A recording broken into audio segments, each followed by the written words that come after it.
the Podski with John Baker. For over 1 year, the revolutionary force in audio entertainment.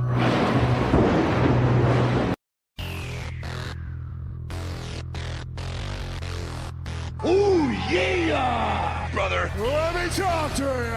Freak out, freak out! I just had an out-of-body experience! The insane in the membrane! Brother! Yeah! And I'm here for only one reason, and that's to take it to the limit, yeah! Somebody stop the damn man! I'm living on the edge. Who is your daddy?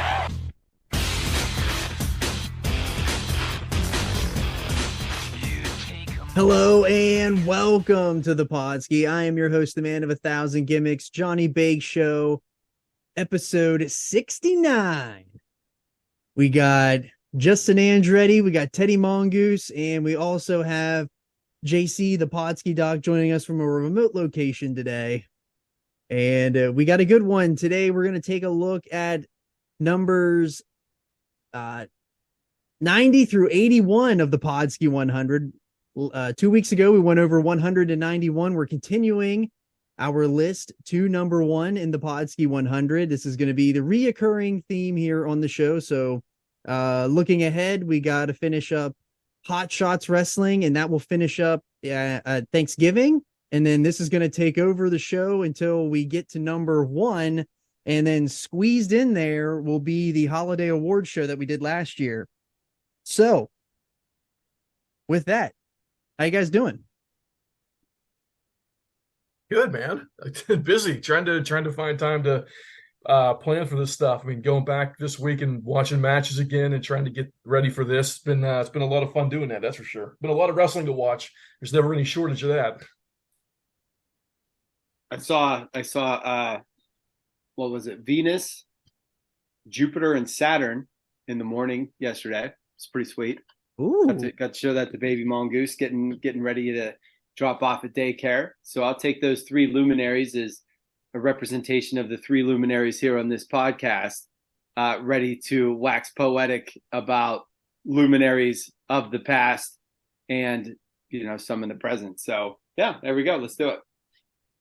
All right. Well, before we get into the list, we got to talk about what happened this week. As a disclaimer, we're recording this on the 12th of October. So it is Thursday after the Title Tuesday, the big war reignited between NXT and AEW Dynamite. And NXT hot-shotted a lot of things, brought in an enormous amount of talent. They brought in Cody Rhodes, LA Knight, John Cena, The Undertaker, Asuka. I mean, there was a lot of star power to set the stage on what was a pretty good Tuesday night. And it reignited kind of the old fires that we had here at the beginning of the Wednesday night wars. And we had a really good, I thought this was the first Dynamite that I had watched cover to back from a long time. And I actually really enjoyed myself. I thought it was an excellent show. But what did you guys think of the show? Interesting show. I know they had to flip the international belt because of Phoenix being banged up, and Moxley, being banged up too. The women's championship flipping, I was a little shocked by that. So now within the past week, we've had three major title changes within that company. I'm not sure they all made sense, but I'm, optimistic about where they're headed. But, my issues with AEW right now are not so much with the wrestling itself as it is with everything else that's going on with it. So that's kind of what I thought. And a good show, it's always a good show from the wrestling standpoint. Yeah, we'll get into the other stuff in a little bit, but what'd you think about it, Mongoose? The show overall was excellent. It was wrestling is always good, just like Andretti said. They are putting the spotlight onto new people, letting new people run with the ball, and that's awesome. I love seeing people like Swerve and Jay White and some others not only get main event, quote unquote main event time and programs, but get wins and go run with the ball some. And all of that is what the focus should be. And the bad thing about it is that and we'll get into shortly, I'm sure, probably way sooner than we should, being how good of a show they just put on Wednesday off of one of the best pay-per-views that I've seen this year, 2 Sundays ago. The bad thing is that they're getting petty. And when I say I specifically mean the guy that's running the ship. And, I had heard a little bit on Observer stuff, and it hit the nail on the head because it was exactly what I was thinking. And that's not a good thing, because this is Bischoff E when it was petty in the times where WWF was turning the heat up on WCW. When we go back to the actual Wednesday Night Wars, one of the coolest things about the Wednesday Night Wars was AEW was the new company and they were poised. And what I mean by that is they would just put on shows and they would have little digs about, the over 50 demo and those types of little needles and ribs. They had that sprint, not a marathon thing on being the elite. And it was all for their niche audience that was on being the elite. And so if you were one of the 100 or 200,000 people that followed that, great. And you probably were in on the joke and loved it. And if you were any kind of mainstreamer, it didn't get to you. And so that's what was cool about it, is that they were able to poke a little bit and have their fun, but it was poking and having fun.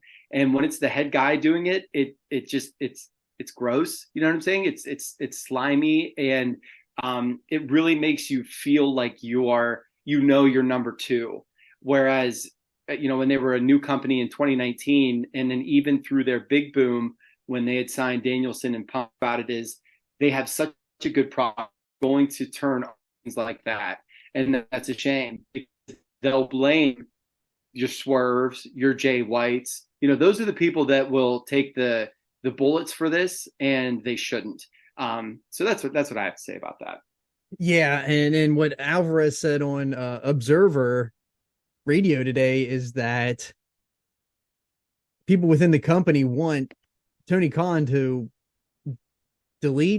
put the phone down and delete social media off his phone. And it just felt so petty. I absolutely agree with what you said. It feels like they solidified themselves as the B squad now. Like they're a clear number two, which we kind of already knew that from the beginning, because, WWE was like, they've got a 40-year head start on them. And so like, it's totally understandable, but you're right. They had little subtle digs, and then now it's like he came out today and said like, oh, well, Undertaker and John Cena have never been on a show that was under 1 million viewers until like this week. Like, what does that even? I'm sure that like they weren't ripping 1 million in the early in 93. So who cares? Yeah. What does it even matter? Right. And well, the thing about it, John, is they actually were. But the thing about it is exactly, it doesn't matter. And the other thing is, why wouldn't WWE do exactly what they did? Like, why not? Why wouldn't?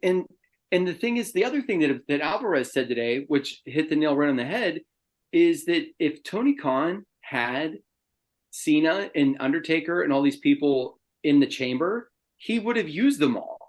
And so that's what's frustrating to me, is that when they were a new company, they were poised, and they're now an established company and they're petty.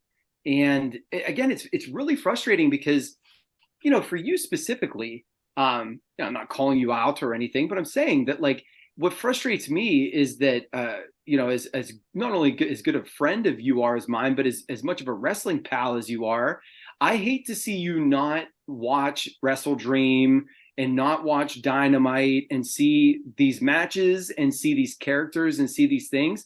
And it's not your fault there. Yeah. Like this harkens back to when AEW started. The reason that they got so much footing was the WWE product was so bad. And so all of us, admittedly, and we say it all the time, hate watched all of the WWE pay-per-views and would not watch Raw or SmackDown. All we ever did was just watch those pay-per-views and just bust on them for 2 hours, 3 hours, Mhm. and just pray for a takeover to come every now and then so that we could see good wrestling. And then all of a sudden, AEW came on, and what was great about it was that they were an alternative in that we were able to see some international or some indie style wrestling all the time, whereas that was always just reserved for, basically takeovers, right? And even whenever they were really, really starting to, find their groove, they didn't lose to NXT one time in the demo throughout that whole Wednesday Night War thing. And again, the company, or it was Hunter with the marathon, not a sprint, or it was Vince with blood and guts. And it was those kinds of things.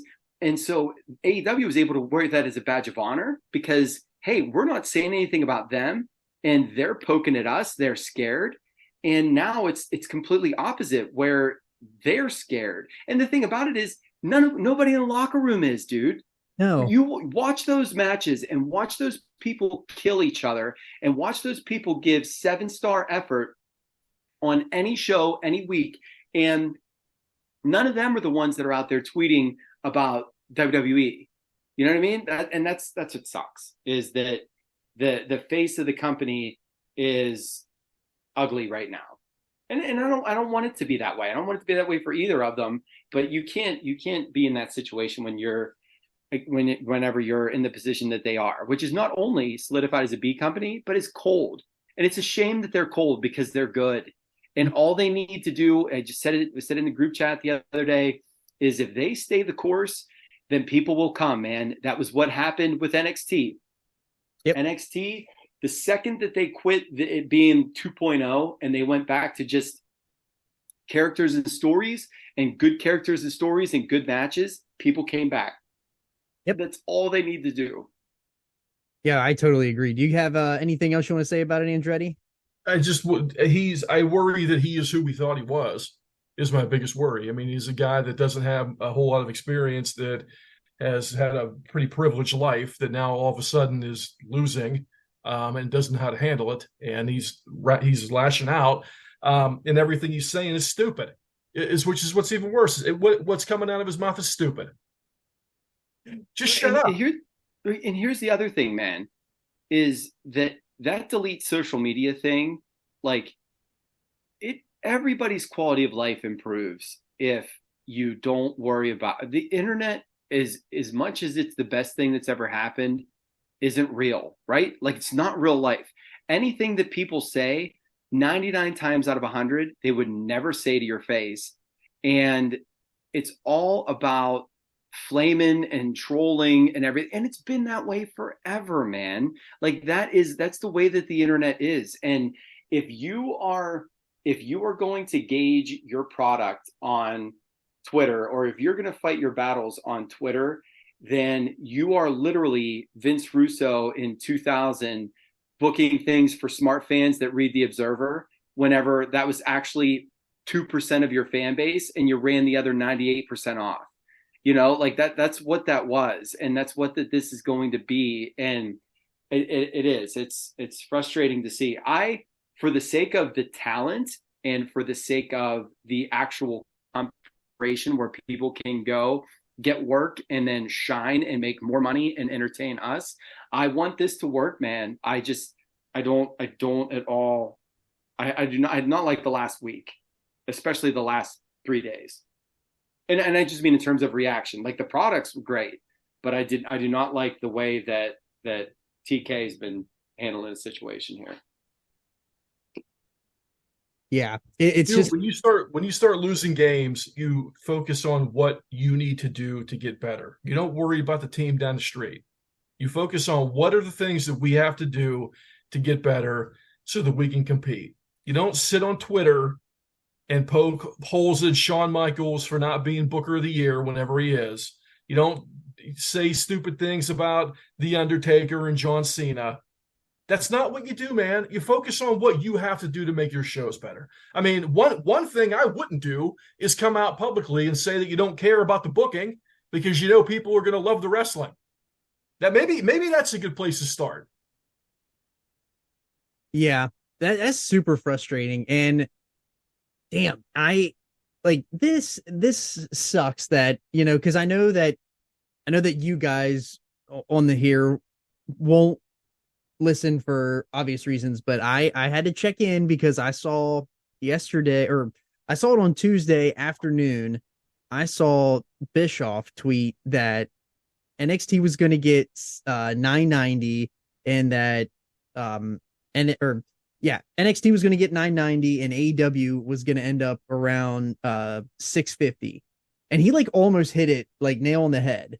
And then I checked out his Strictly Business with John Alba, which I will give it to Alba. He was giving it back to Bischoff, saying like, because Bischoff just missed things in the show, which I have no idea how you miss when you DVR something, but he missed some things in the show that were just made him look like an idiot, like usual. But he was saying that he's messing with Tony is just he's showing himself as just a fanboy now who's upset because he's losing, and he only knows how to fantasy book. He doesn't know how to produce real television. And now he's going to get butthurt because WWE brought like heavy hitters. Now, granted, like, yes, they brought down the heavy hitters, but if Tony had them, he would absolutely use them as well. And they had to bring him down to the C show to go against AEW, which, I mean, that doesn't even need to be said. But the fact that, like, yeah, so what? You got your ass kicked. There's no reason to continuously bitch and complain on Twitter and calling out The Undertaker and fucking John Cena of all people, and then call out Shawn Michaels as well. Like, and then he said something about Vince McMahon. Like, there's no reason to do it. You just look like an idiot. Like, you just look like a spoiled little bitch boy. And it just looks so bad. It pisses me off. It makes me embarrassing, man. It's embarrassing. Even as a fan, it's embarrassing. Yeah, it is embarrassing. It makes me not want to watch. But even though, like, I actually really truly enjoyed that Dynamite when I watched it. I was like, damn, like, I actually, like, that Swerve match was awesome.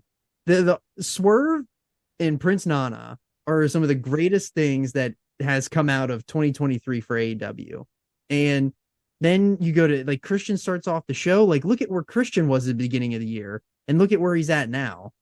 And then you cap it off with Edge and Luchasaurus. Like, it was a good show. You had Orange Cassidy in there winning the belt back. Like, it was a really good Dynamite. Like, and then now you just got this big old tub of shit sitting on top of it because somebody's butt hurt on Twitter. Like, it's just, it like really makes you not even want to watch at all. Well, the thing with that is for Bischoff, like, I wish that he could have been a little bit more introspective. But he looked like a fanboy that can only fantasy book because Eric Bischoff, you challenged Vince McMahon to a fight on Nitro. So what? Like, you had Tony Schiavone spoil the end of a Raw so that people wouldn't watch it and say that'll put butts in seats. Yeah. What? Like, do you know what I'm saying? Like, so if he would have been a little bit more humble and vulnerable and self-aware and say, Tony, I was there and these are the mistakes I made and this is how we ended up losing, that actually would have a lot more cachet than him just critiquing and criticizing and slinging his arrows at somebody that's doing literally what he did. This is what I mean by, if TK could just delete Twitter, because you know what, man? Eric Bischoff does not exist in my reality. Jim Cornette does not exist in my reality. So whatever they say, I don't consume it. And you know what? It doesn't matter to me. You know, like, there's some things that and I realized that Bischoff's whole thing was that he's just going to lie about the past, and that Cornette's whole thing is no matter what happens, I'm not going to like the indie style or the Japanese style or whatever. And it's like, okay, then I don't need to consume this, right? Like, because why am I going to listen to things and take time out of my day to get angry? And so that's what I wish that Tony could do is just say, oh, every time that I go on Twitter, I just escalate bad situations, I should stop. Because if he didn't say anything, do you know what would have happened? Instead of people bashing him, everybody would have literally been making excuses for him. We would have heard people stand for him and say, wow, they still did a hair off of a .30 in the demo, and they were going against playoff baseball, The Undertaker, John Cena, Cody Rhodes. Like, that's a win. We could have heard all those things, man, and people would have said those things. And instead, people are saying, man, this guy, he just can't get out of his own way. He's a baby, blah, blah, blah. And that's a shame. Yeah. And I want to say that, like, Bischoff did say that. He was like, look, I went out and did these things and they came back to bite me in the ass in the end. Like, I know exactly where he's like, he said, I understand where Tony's at and I don't envy Tony. But well, good for him. Good for him. Then that's what I was surprised about. If he said, then that's what he should be doing, John. Is you will attract more flies with honey than shit. And by that I mean, if the honey here is, these were my mistakes, man, and let me own them and let me say it. So if he did that, then good for him. I'm good on you, Bischoff. Yeah, it's really soured what was an awesome Tuesday night of wrestling. Well, it's been an awesome 2 weeks of AEW wrestling. And then we end up with him taking shots at Shawn Michaels, which I still don't even understand why he took a shot at Michaels for no reason. Like, yeah. What was that? Yeah, I have no idea. It's so bad. It makes him so bad. And here's what I would like to attribute it as, and maybe I'm wrong. I would like to attribute it as he is trying to be funny, right? He's trying to pop the boys, fine by everybody because, oh, sick burn, right? Yeah. And because of who he is, it doesn't work, man. Like that's in any profession, in any walk of life. Like, you can't do that. It's way different if John Moxley goes on Talk is Jericho and buries Vince McMahon and Triple H and blah, blah, blah. That's one thing, because that would pop the boys, right? Because he's a boy. When it's the boss, you got to be a boss. You have to be a leader. Like, you can't, you're not one of the boys in that sense. And when you end up calling out another boss like that, it's where you do look petty. And I don't remember. I think it might have been Mike Sempervive that I heard say that this is the truth. If Tony really wants to do this, then what you do is you get a hired hand. You get some actual like social media manager person that just goes out there and can say things like that. And then if it crosses a line or if it gets a bad PR, then Tony can say, oh, our social media person stepped out of line. He's been reprimanded. Do you know what I mean? Like that, that's a simple fix. Yeah. I don't know. For him to wear it like that it's not a good look. But the wrestling's been great. What it is. Yeah. But the wrestling's been great. And I do need to reiterate, because you said it, John, like the reason that Tony's not incompetent is that you give Christian the ball and let him run with it the way that he has. Christian is the best heel in that company, and he's a top 5 heel in the business right now.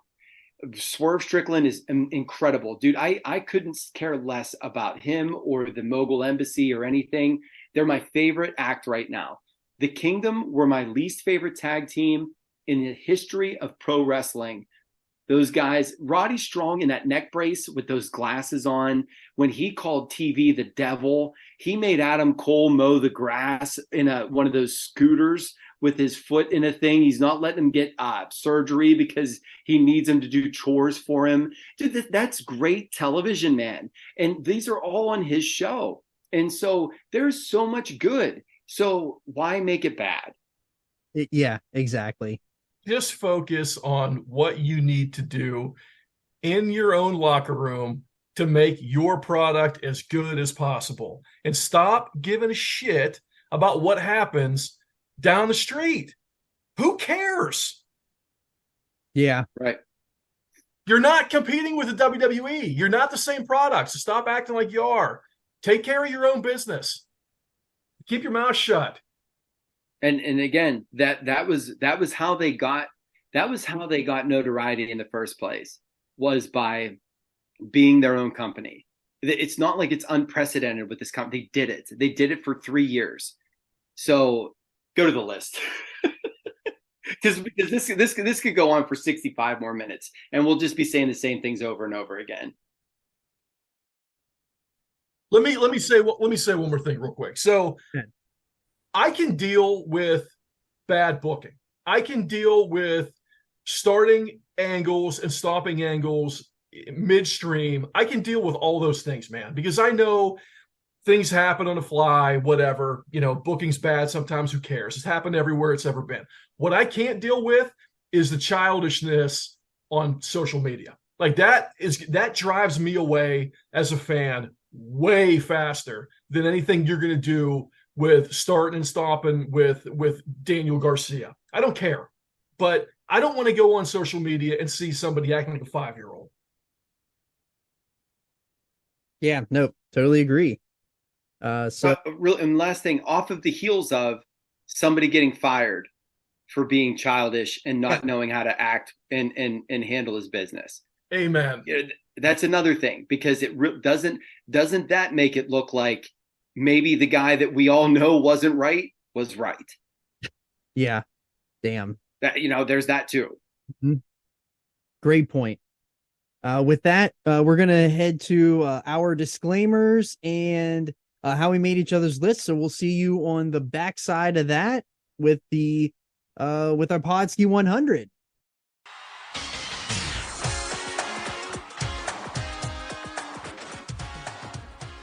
The idea behind this was to do a kind of a Podski-wide event and try to get as many people involved in this that have been on the show as possible. And since all of us have so much different perspectives on things and have different a different outlook on different things and different generations and international talent and whatnot, I really wanted to pull this together and have a top 100. But there were some requirements around that. So we started the top 100 with Hogan beating the Iron Sheik in 1984, in January of 1984. And we used that as the starting point because everything after that is different than everything before it. That was the beginning of the very beginning of sports entertainment when Vincent Kennedy McMahon got his guy, Hulk Hogan, put the belt on Hulk Hogan. It started to transcend into WrestleMania 1 a year later, 2 years later, year and a half, whatever. To rock and wrestling is what it ended up becoming, right? Where it became a cultural sports entertainment phenomenon that took off from there. And that was a good benchmark, I thought, to use, because everything that came before that was very different, very territory based. Vincent J. McMahon, when he had everything, it was even the WWF was a regional territory, and he probably would not have been super happy with what his son was planning on doing with sports entertainment. So that's a really good place to start, I thought. Now, what we also did not want to do is include people in this top 100 that had the bulk of their career, the prime of their career prior to Hogan beating the Iron Sheik. So there's a lot of people that we're going to give some acknowledgments to here that probably should not be included in this list, because here's a perfect example. To grade Jerry Lawler based on his WWF run post 84 is probably not very fair to him, right? To grade Harley Race on being the king and not the stuff he did before 84 is not very fair to him. So we decided to disclude those people from this list and start with everything right when Hogan won the belt in 84. We tried to also keep tag team guys off of this list. So if it was somebody who the bulk of their career was involved in tag teams, we tried not to include them. We tried to keep this just as singles. And we also didn't include women in this list either. And we're going to do a women's list in the future at some point, and probably tag teams too at some point. So we wanted to keep this just for men's singles with what we were doing. So we had 4 people come together to give a list of a top 100 on their own. And we gave everybody the individual freedom to come up with their own criteria of how they came to their list. So it was myself, it was Baker, JC, and Mongoose all came up with their own criteria that they're going to talk about how they came to the conclusion of the top 100 for themselves. So then once we had those top 100s from all 4 of us, we came together with a point system, and we gave everybody a number based on where they were in each individual list. So as an example, and this is just a number off the top of my head, if Shannon Moore, okay, was number one on somebody's list, they would get 100 points, okay? And if Jim the Anvil Neidhart was number 50 on somebody's list, they would get 50 points for that, right? And if in the number 100 person would get 1 point, right? So if that was Evan Courageous, right, at the bottom of the list, he's going to get 1 point from that. So where those people were at in everybody's 1 through 100, all four of us had a 1 through 100. We gave everybody points based on where they were in those four lists, okay? The most amount of points a person could possibly get would then be 400 points. So we took the top 100 points winners throughout the course of those four lists to create our combined list of 100.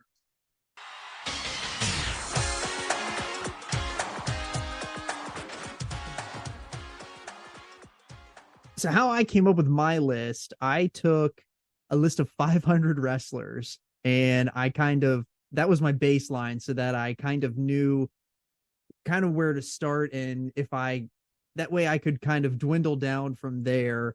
And I kind of started, I knew I had a top 20 that I wanted for sure, and that top 20 drastically changed after I got my list of 100, and I had to take a lot in and a lot out. But I like the way I kind of graded people out was kind of where they were in the business, what they match quality, at least from what I can remember watching a few matches, and just kind of overall what they meant to the business and whether or not they should actually be on the list or not. Like when I think of somebody who is a top 100 wrestler, like do they actually deserve to be on that list? And that is based off of accomplishments that they had, wrestling style, character work. I really kind of based a lot of mine off character work because I felt like that was a really big part of it outside of in-ring work. And that's how I came up with my list. So for my 100, the measuring stick that I used first was the Wrestling Observer Hall of Fame. And the reason for that is that I believe that it is possibly the truest Hall of Fame that we have in sport. The NFL and the NBA Hall of Fames have become the Hall of Very Good. And the Baseball Hall of Fame has pretentious writers that either won't vote in somebody that should unanimously be voted in simply because they don't want him unanimously voted in. They will vote in people that have been involved in the steroid era without voting for other people that are significantly better players with or without drug suspicions. And so because of that, I do feel that the Observer Hall of Fame, made up of writers, made up of journalists, historians, current and former wrestlers, and it's also regional too. So you have what is, to me, the truest measuring stick of actual greatness in your sport. It's not easy to get to. If you look at the list of who is in the Observer Hall of Fame, it is literally a who's who, and not in the way that, we could say that, yeah, Michael Jordan's a Hall of Famer, but, I'm sure that Antoine Walker will be someday too, and that's not happening in the Wrestling Observer Hall of Fame. Edge isn't in there. CM Punk isn't in there, at least not yet. Same for Edge. Randy Orton's not in there. Jake the Snake Roberts isn't in there. There's a lot of people that you can look. Jim Hellwig isn't in there. There's a lot of people you can look up and down and say, oh, these are the greatest of all time, and they didn't cut the mustard. And so you were not allowed to be ranked ahead of anybody in the Observer Hall of Fame in my top 40 or top 45-ish, I guess I should say, unless you were Will Ospreay or Roman Reigns, which will be first ballot Hall of Famers themselves. So that was where I started. So my first half of my list is all strictly Observer Hall of Fame guys. And then from there, what I did was I basically looked at people that I thought moved the needle. I thought that, whenever you'd said about character development, whenever you'd said about ring work, of course, all those things count. But I also wanted to take a look and try to objectively say, so if I have a new guy, like a Jon Moxley, right, where does he compare to a Lex Luger? And the answer is way above. And the reason for that is that Jon Moxley, while he doesn't have the look that Luger did, he has everything else. He has the same, if not more, charisma. His promos to me are better. He's better in the ring. He's had a string of championships across multiple promotions. And he's a guy that has high match quality. And so just using that little comparison right there, that was sort of how I put everything together. Now, do I always have new guys ahead of old guys? Absolutely not. I have a soft spot in my heart that I had to try to back off whenever, ranking all of these people. But bringing objectivity into it was the most challenging thing because, there are people that we all have our favorites and we all have our not favorites. And so it's really tough to say guy that I never liked, and not because he's a heel, but like he didn't do it for me, is better than guy that I did. But hey, man, this is what making lists are all about. So this was a lot of fun, and that was how I put mine together. So when I did my top 100, I broke everything out by 6 categories, and I ranked everybody 1 through 10 in each of the 6 categories. And one thing that really helped me when I was going through and putting the 1 through 10 grades in was I came up with a baseline where everybody was. So I found somebody who was kind of, between 1 and 10. If they were a 5 or a 6, I would kind of use them as a baseline to see who was higher than them or who was lower than them based on the 6 categories. So the 6 categories I had, the first one I used was placement, and that was kind of where they were actually featured within the cards, right, or over the course of time. In ring obviously was one of them. That's kind of actual talent, whether or not they look like they know what they're doing. Accomplishments, what they've done, of course, and that can be anything from observer awards to championships and multiple promotions and whatnot over the course of their whole career. The next one I had was legacy. And that was kind of what they meant to the industry, who they kind of inspired, kind of what their reputation was. The next one was a length and consistency, and that was just kind of like a longevity thing to see kind of where were they over the course of time after the January of '84 timeline, if they were kind of still a high placement at that point. And then the last one I had was promotional importance. A little bit different than placement. Promotional importance is something, to the effect of how important are they to the promotion, right? Are they somebody who's like the face of the promotion, or are they somebody who is like a workhorse in the promotion, or are they someone who just gets beat all the time and doesn't really matter, right? So those were the 6 categories that I had, and I gave everybody a ranking between 1 and 10. Most of the people were a 5 and above, because I wanted to keep it pretty, pretty realistic. Anybody below a 5 really wouldn't even be on the list, right? But then I graded everybody, all the numbers up across the 6 categories into an overall score, and then filtered that, and then that gave me my top 100 from there. But then I had ties. Obviously, I had people who had tied scores, and I had to go back in and kind of figure out what I wanted to use as a tiebreaker. And a lot of times I would just use accomplishments for that. Again, I'd look at their accomplishments versus each other. So if 2 people had like a 68, I would go in and look at both those people's accomplishments, and I would kind of just figure out from there who was going to be on top and who was going to be on the bottom of that. So that's how I came to my top 100 for myself. All right, so for my list, you took a very analytical approach, having listened to you talk about how you did yours. Mine was a little bit more organic, you being a little bit longer tenured of a fan than I am. I needed some help going through some names, so I looked up some general lists of, people they considered the top 100 of all time, 84, prior to 84, after 84. So there was some differences there, and then I tried to filter it all through my lens and into a tiering system. So I had like your S tier, your A tier, your B tier, your C, and D. And then I tried to establish like who I thought was the best of each tier, and then work around that. And the criteria that I used for that was popularity, so like their overall overness or my perception of that, if it was something I wasn't as familiar with. The number, length, and general importance of their title reigns.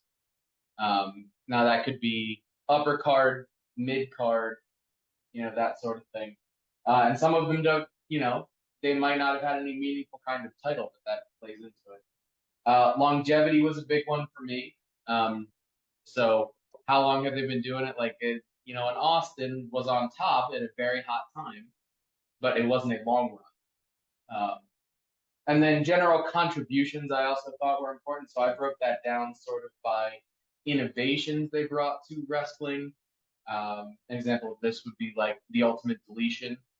So that sort of thing that was cinematic universe, those sort of things would be a little bit different.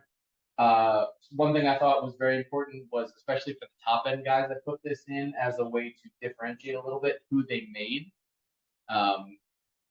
as far as the next star after them, and then just some general kind of stuff, like if they did, if they headlined some kind of really crazy special show, or anything like that, if they were a booker at some point, those I took into consideration as well. So as I went through there, I just tried to place similar talents in similar tiers, or people I thought were similar talents in similar tiers. And I tried to expand my list. Like, I had a list, but it felt skewed towards North American and like Attitude Era, Ruthless Aggression, and a little bit of today. I tried to back away from stars of today as much.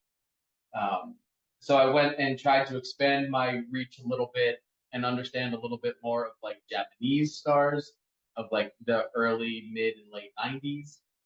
And so in the early 2000s, some of those sort of things where I'm not as knowledgeable and intelligible. So I tried a little bit. It's going to skew towards what I know, and that is what it is. That's why these lists work, is different perspectives. But that was sort of how I ended up trying to come to it. It was my sense, and then the tiering system, doing a little bit of research and trying to filter it all through those criteria.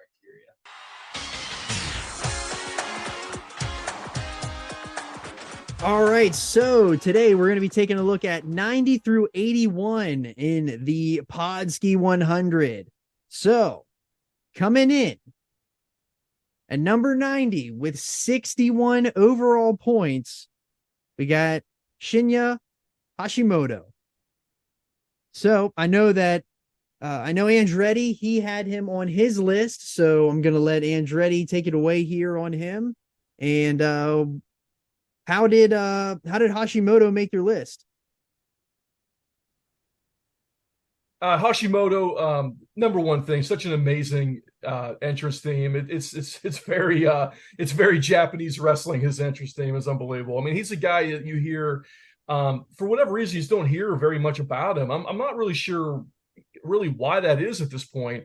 The guy looks like a Japanese Dusty Rhodes with that sweet headband. It looks like a Samoa Joe, probably more actually. But there's a tag team match on YouTube where he takes on Bam Bam and Punisher Dice Morgan, aka the Undertaker, on YouTube. You can check out for free, which is pretty awesome. But I know that Samoa Joe said that Hashimoto told him one time that the most important thing in wrestling is the fire, and boy, you can really see that with Hashimoto and with Samoa Joe. I mean, he's got so much mustard on those strikes, and he's got these big overhand strikes that are just a thing of beauty, where he's slapping the hell out of people. Chono and Muda were able to do the crossover thing with the Western audience. And Chono, Muda, and Hashimoto were kind of like the Three Musketeers in Japan at that point. But those guys were kind of the ones that were able to cross over the Western audience. It's probably why they were so much more remembered than Hashimoto at this point. I mean, obviously Muda, he's been wrestling up until about 3 years ago. Hashimoto founded 01, which was a pretty prominent promotion in Japan. There's a pretty good Masato Tanaka match on YouTube also. The guy died young, right after his 40th birthday of a brain hemorrhage in 2005. But when you look back on this he's an All Japan Triple Crown champ, became the only the second man in history to have held the All Japan, NWA, and New Japan World titles. And he's the man he defeated for that honor was none other than Muda, who was the other guy that won it. So, we take a look at all that stuff. I want to go through a little bit here about kind of what some of his accomplishments were. Other than that, NWA Hall of Fame. He was 3-time IWGP Heavyweight Champ, Tag Team Champ twice. What else we got here? We got, let's see here, Observer Hall of Fame, Class of 2000. So look, this is a guy that was just an innovator. He was a very much one of the first guys with the strong style to come in and just always strikes are just they got a lot on him, man. It's a lot of fun to watch his matches. If you like that kind of style, like the Eddie Kingston kind of style, where everything's got some mustard on it, man, this is going to be a guy you're going to want to go back and check out. Yeah, so I was looking. I didn't have Hashimoto on my list, and I've been actually trying to take this opportunity to learn a little bit more about some wrestling that I've just not had time to explore. So I actually did appreciate being able to look at least a little bit about Hashimoto and look into and start to try and piece stuff together. So understanding that he was part of the Three Musketeers in New Japan, which I had heard the name before, but I hadn't really been able to spend much time with and understand what that meant. I know that involves Keiji Muto and then Kojima. But he has a long list of accomplishments here that, put him up there where he belongs. And it seems like a very influential person. Is just not something I've had the chance to explore much with yet. Yeah, it looks like he was also a G1 Climax winner in 1998 as well. Yeah. Yeah, that's awesome. All right. So coming in at number 89 with 63 points, we've got Davey Boy Smith. And everyone's got to love them a little bit of Davey Boy Smith every now and then. One of the British Bulldogs. Anytime I think about Davey Boy Smith, you instantly think of Heart Foundation, being in that group, and also with him being in a prominent tag team with, what's his name? Dynamite Kid. Geez, I read that book on Brett. I should know all about that. And yeah, just instantly I think about SummerSlam 92 that we've already talked about here on the channel from a while back. So be able to check that out too when we reviewed that. So that's one of the all-time greatest Intercontinental Championship matches of all time. But what'd you guys have? What did you guys have for Davey Boy Smith? So my first thing with Davey Boy is we sort of did this with Slaughter before, right? Is I go to the Hasbro. Oh yeah. Hasbro with the punch, or excuse me, with the slam action, got the dreads on. He had a great look, man. And when he faced Brett and beat Brett for the IC title, that was when I was really, really into my infancy of all of the time wrestling consumption. I still remember actually remember watching the show where he went to superplex Shawn Michaels off of the top rope. It was like a primetime or something, primetime wrestling maybe, and Shawn countered it in midair and gave him essentially a crossbody and pinned him for the IC title, and that was what started Shawn's Intercontinental reign in the late 92 and then early 1993. When he left then, right after that, because I was now completely enamored with pro wrestling, he hopped to WCW. And, very, very underrated thing is that he was there when the Shock there on the stage whenever the Shockmaster burst through the wall. He said there was an F word with his heavy British accent that's pretty famous. But he had that tag match with Sting. So I love the WCW run. When he came back into WWF, we had the Heart Foundation, as you had said. That later run then, after the back injury and everything, The poor fella, man, he didn't deserve to go out like that. I mean, obviously, he was riddled with all sorts of personal demons stemming from years of substance abuse and whatnot. But nobody deserves to take a rock bottom into a, because Bobby Winters, anytime we bring his name up, that's what he reminds us of, is that Davey Boy got smashed into dog poop. But yeah, dude, Davey deserves to be here. I'm glad he made the list. And so, yes, good for you, Davey Boy Smith. Yeah, so Davey Boy, again, this is a little bit before my time, but I've been going back to this era, especially when he was a singles guy, to try and watch some of the new gen stuff. I was pretty young at that point. But to look at him and he looks like $1 million, and that doesn't make a top 100 wrestler, but just that match at SummerSlam versus Bret Hart and how influential that was. For a lot of people, they referenced it at All In London about how that started so many people's wrestling careers and how influential that was. He was in the biggest places, in boom periods and for some not boom periods. He held some championships, obviously the Intercontinental. He was also European champion. He had some ups and downs with some of the extracurriculars. And things like that. But to me, he belonged in the top 100. Just an iconic character from that time frame. Andretti, what do you got for Davey Boy?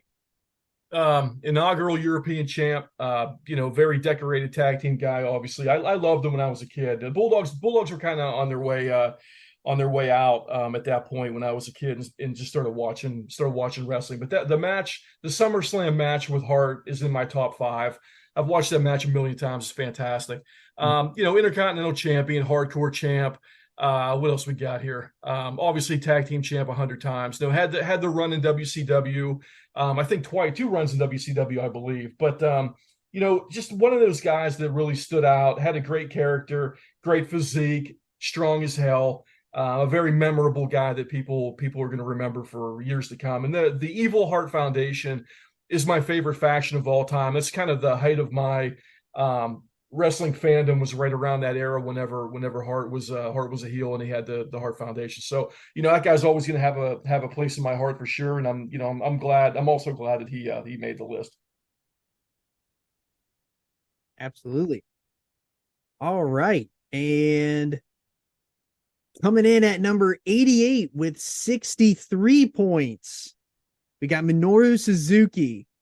And I love this. I love that Suzuki made the list. I know that Mongoose is going to have a lot to say about Suzuki, but I instantly, Suzuki is just such when you've seen him once, you can't wait to see him again.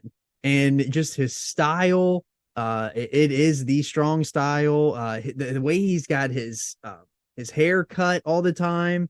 I love Suzuki. I love when he comes over and is in AEW or at Forbidden Door and all that. He just the matches that he has are amazing.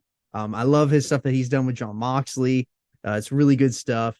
But I know that Andretti's probably chomping at the bit here as well to talk about him too. Yeah, so my introduction to Minoru Suzuki actually came with you, John, and I don't know if you remember this, but the first Ring of Honor pay-per-view that I ever bought, whenever you and Chig and Trig all came over after the boys were done with their Friday night, their Friday night business, we watched the Supercard of Honor or something like that that year, Death Before Dishonor. I can't remember what it was, but it was whenever Cody was the ROH champion. It was right whenever we were getting into the whole ROH scene with the elite guys and all that. And the main event of that night, as crazy as it is, and I was watching Ring of Honor television at the time, syndicated TV, and I did not know who he was facing. He was getting reactions, but I didn't know why. Came in there and, we watched Cody beat him in that pay-per-view. And then right around that time was when Axis started playing like either old New Japan shows or delayed New Japan shows. And that was where I got a chance to see him more. And I was like, okay, well, this guy is a killer. He is an actual killer. He wants to come to the ring and he wants to hurt people and show you that he can't be hurt. And I got news for you, man. I'm here for both of those things. So his, when I think of things that really stand out, the first one is Andretti had mentioned about the entrance music before. You want to talk about iconic entrance music. I was at MSG at the ROH New Japan show, and to hear all of MSG scream Kazane Nare was awesome. But you want an entire crowd in Chicago screams Kazane Nare, again, unannounced. It's not like they knew he was coming. That's awesome, man. So that entrance music is so great. Baby Monk used to run around playing air guitar and stuff to that song. Like that song is all time on the pro wrestling entrance songs list.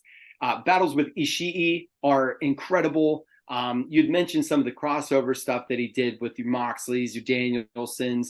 I did not see the Kingston match from the pre-show on Tuesday because unlike TK, I ain't got Twitter, so I don't know. I didn't have a chance to see that. But I heard that was fine too. It was just a little short. But look, this guy he just drips in charisma. He's an Observer Hall of Famer. He's a crossover guy that was in, MMA. So he in black boots with a towel on his head, and dude is 55 years old.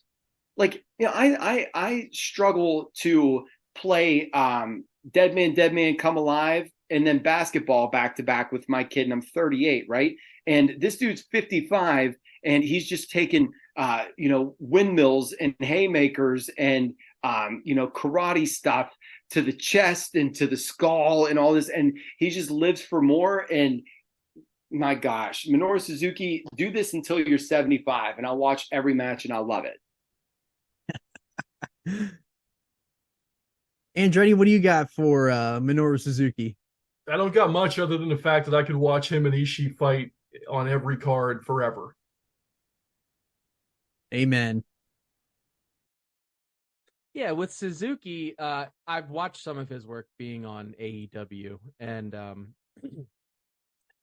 you watch the guy and there's no holes in what he does. You can't tell that it doesn't feel like he realizes that it's a work.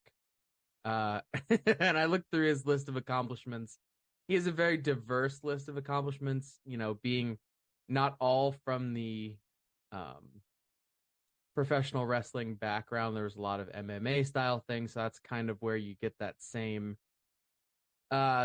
what I was talking about, maybe an aura, if you will, and a strong style where it is hard to see holes in what he does. And he seems to have been very influential with that style in NJPW. And even just in the modern context, you can feel that he's important and special, and until you go back and understand why. But yeah. And the haircut. That's a top 100 haircut by itself. Yeah, and some career highlights here for Suzuki. He's had the match of the year for the Observer newsletter. He already is in the Observer Hall of Fame, class of 2017. While you're looking at that, I do want to say the reason that I have Suzuki so high, and the reason that he obviously is this high on the list, is partly because of those points, is because of the Observer Hall of Fame. I said in my disclaimer that Observer Hall of Fame people are ranked above everybody else, because if you're in the Observer Hall of Fame, you're the cat's meow. And so, he was going to make my list no matter what. And because you're an Observer Hall of Famer and because you're that great, that's how I got him there. And you know what? What's so great about him too? Dude doesn't need a belt. He's not won an IWGP World title. He never will. And he never needs to, because you could put him in the main event of any show and people are going to watch because he's that good. Yeah, I'm glad that you mentioned that he doesn't need a belt because he's that good. Yeah, because he has never won a IWGP Heavyweight Championship. He has won the IWGP IC title. He's been a tag champion. He's held that never open weight championship a couple times. So yeah, love that Suzuki's on the list. Absolutely deserves to be here. And congrats to making the list, bud. And one other thing we should mention: the leader of Suzuki-gun, which has since folded. But Zack Sabre, these people have come out of that state, and so.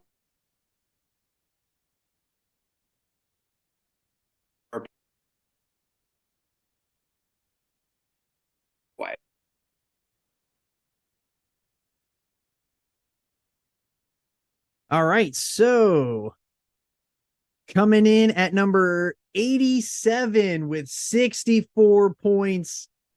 We got to say nice things about him, or he's going to come kick our ass. It's Taz.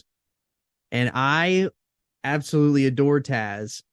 My introduction to Taz is actually from whenever he was the announcer for SmackDown in the early 2000s. So that was my introduction to Taz. That's the Taz that I know.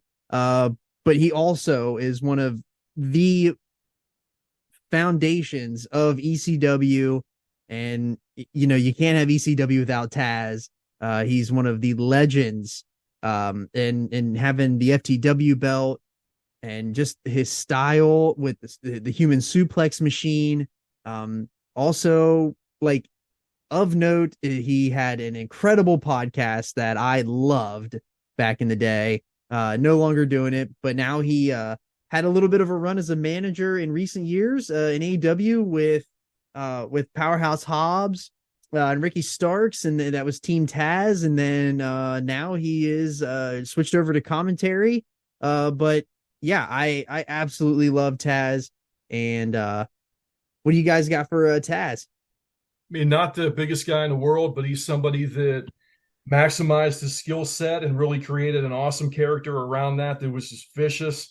The Bam Bam match at Heat Wave, I believe that was 98, is on Peacock. That's an unbelievable match to go check out. But I mean, he was a real wrestler. I mean, he's got a heck of a lot of talent. He's very strong. He understands leverage, which I think is something that is a little overlooked, in the fact that he's always talking about leverage in footwork. I mean, that's something that I really appreciate as a fan, whether or not that's real or whether he's just trying to make it real. That's something that I appreciate. I mean, look, the guy just was vicious, man. Always. He was always presented really well in ECW. He came over to the land of the Giants there during the acquisition and didn't do too well there in the ring, how he was showcased. But, unbelievable career as a commentator, man. And hats off to him for that. It should be stated with Taz, the thing that stands out to me the most with him, actually, let me preface it with can't get off this entrance music thing. Survive if I let you is great. Right. It is great, man. But what's insane about you bringing up that WWE run, let us not forget that undefeated Kurt Angle was squashed by Taz in his debut. And how that sputtered out, I don't know. I'm sure that there's a story somewhere that's associated with it. But that was how big of a deal he was coming into that company from ECW. Dude not only beat their undefeated up-and-comer, he put it on him, man. I mean, that was a squizosh.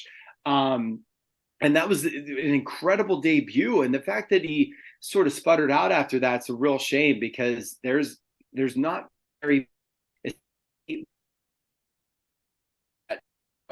the acquisition jumping ship time. Not a lot of people came in with that kind of shine, and he did. But my God, do you want to talk about somebody that just brings a smile to my face all the time? Him and Tony Schiavone, especially, but with Excalibur too. You want to talk about people that you listen to them doing commentary that sound like they actually really love what they're doing. That's it. And I love that, man. My favorite matches are people that I know, even if they're killing each other, that I know are like buds, right? So they're killing each other because it's like, yo, give me what you got, man. And my favorite commentators are of all time. My favorite team is Heenan and Monsoon, and then Monsoon and Ventura, because here and even Ventura and are able to play off of that and play off of each other. I love the way that Taz can pop Shivani and then vice versa. Insipid Taz commentary from Botchamania is my favorite segment every week. Somebody should play that. It's Taz. Right now, you should splice that into the YouTube thing here, John, so that the folks can see it. Matthew, you're a beast for that. So yeah, good on you, Taz. I'm happy you're on the list. 248 pounds. It's Taz! Yeah, and Taz was an ECW World Heavyweight Championship, FTW World Heavyweight Champion, the ECW Television Championship, and he was Hardcore Champion 3 times, and he was Tag Team Champion with Spike, and that really does suck about what happened with Taz in WWE, because he came out, he squashed, clean as a sheet, killed Kurt Angle in that Royal Rumble, and the only reason that it got killed was because word got round from the boys back to Vince that he was not a safe worker, and then that they ran amok with it, and that's basically what happened to Taz. That's why he got instantly cut off at the knees right away. So which really sucks, because I feel like another thing about Taz too is that like, he didn't feel like he was awesome, but like he always felt like a guy that like Vince probably wouldn't know what to do with. I don't know if that's based off size or not, but whenever he came in, like around that 2000s mark, I think he came in 99. So like he was right in the wave of whenever like the Radicals were in there, and with Benoit and Eddie and Malenko and Saturn and all them. So he was in the mix with all of that going on. So it just really sucks that he got cut off, but he ended up making a hell of a career out of it in the commentator role. Yeah, I think him and Ishii are pretty similar guys in some respects, and that's a hell of a group to be compared to. You know, those two guys compared to each other. So I think that's kind of who they are, man. You know, smaller guys that were able to just maximize their own skill set and just be presented and present themselves like they were bigger than life, and that it's not an easy feat to do that.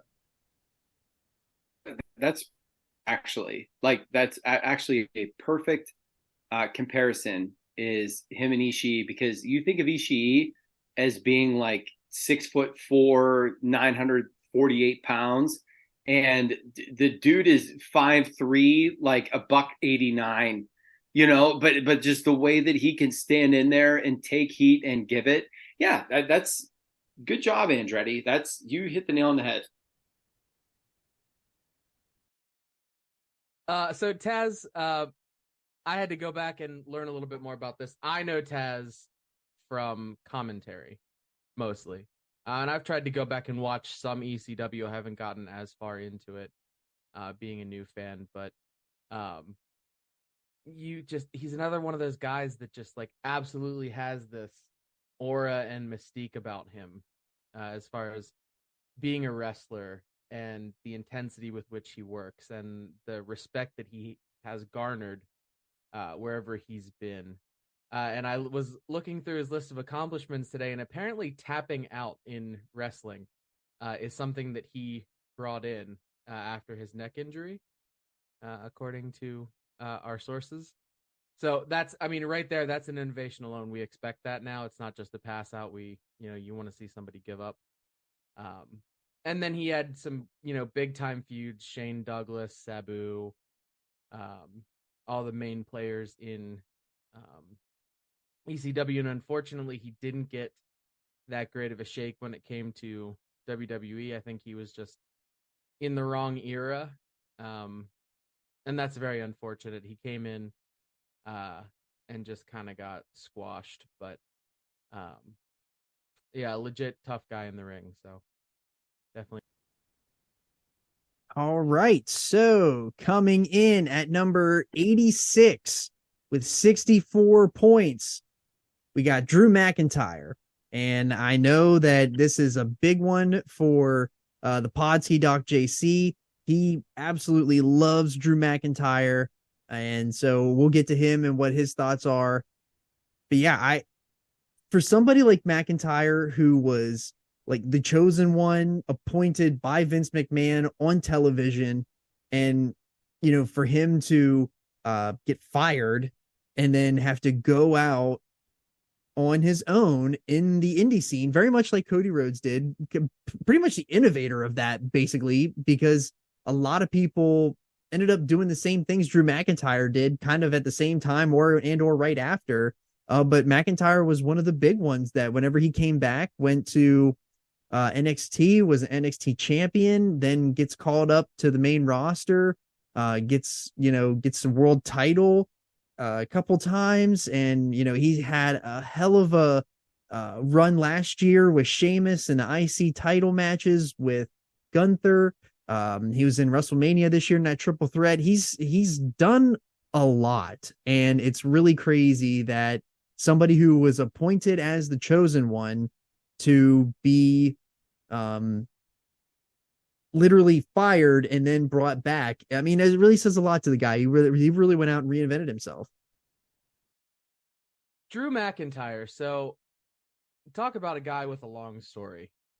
Comes in to WWE really, as the chosen one, as it were, and had a big future, kind of flamed out a little bit, and worked his way back and is a top guy there.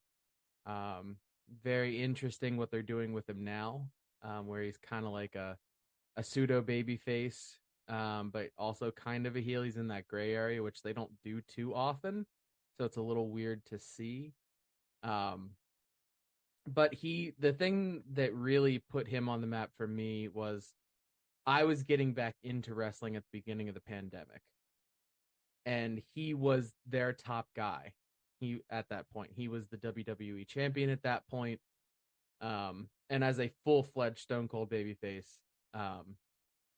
he really carried that championship and ostensibly that company through the pandemic.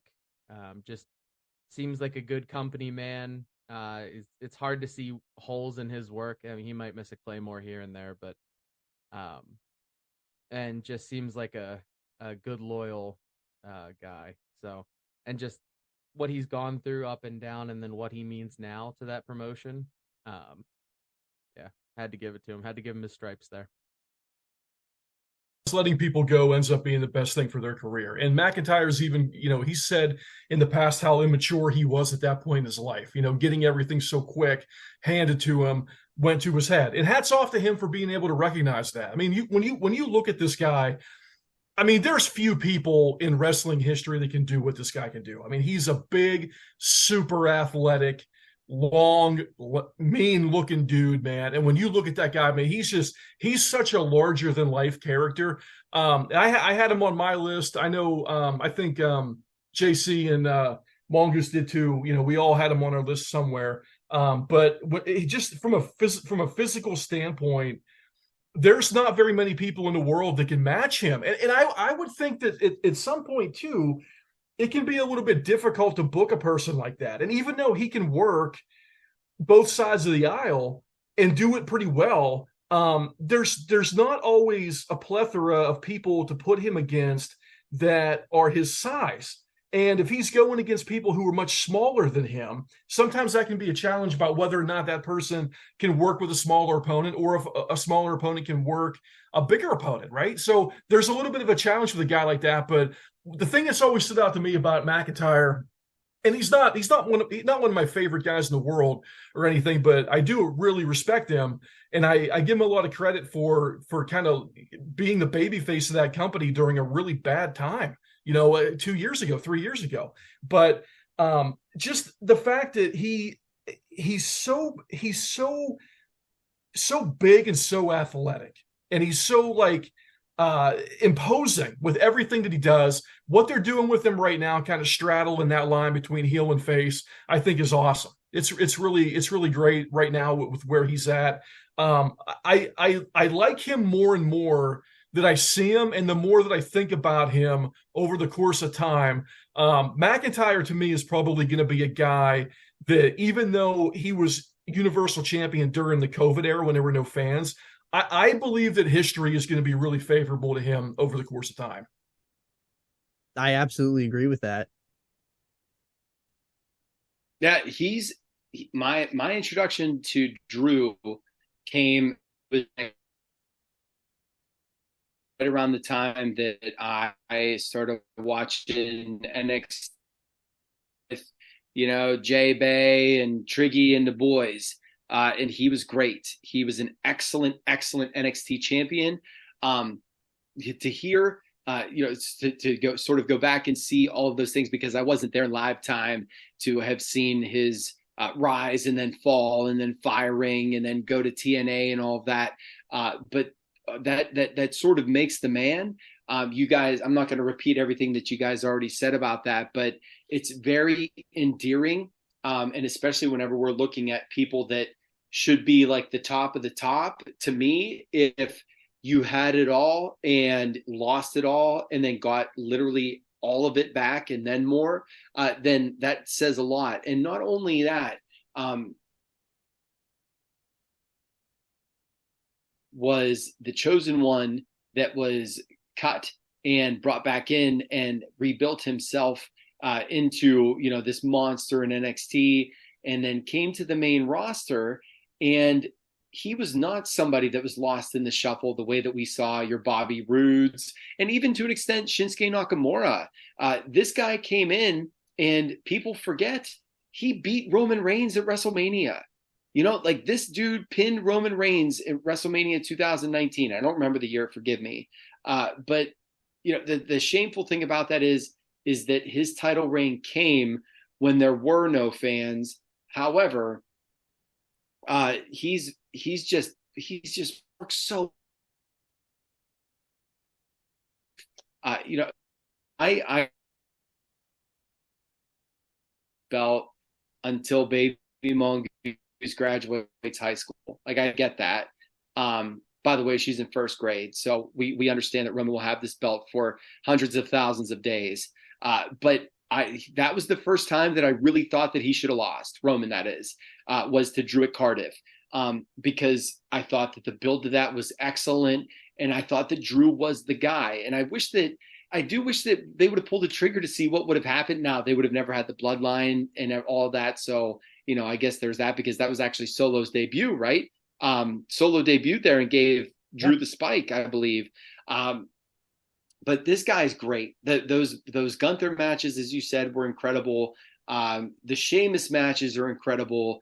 And the best thing about him being a tweener, as Andretti said, is that he can, on any given week or pay-per-view or whatever, do something super babyfacey and get the pop of the year.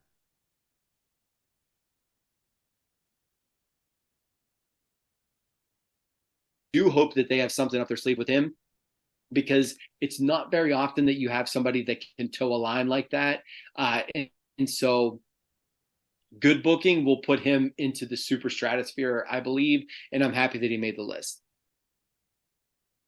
Yeah, and it's really funny that the one thing that I wanted to mention was that he might not feel like this is a bright spot because it was his downtime. It was his downturn in WWE, but I need to give some love to the 3-man band, because I love 3MB. And just the fact that he went from 3MB to what he is now is, hats off to that guy.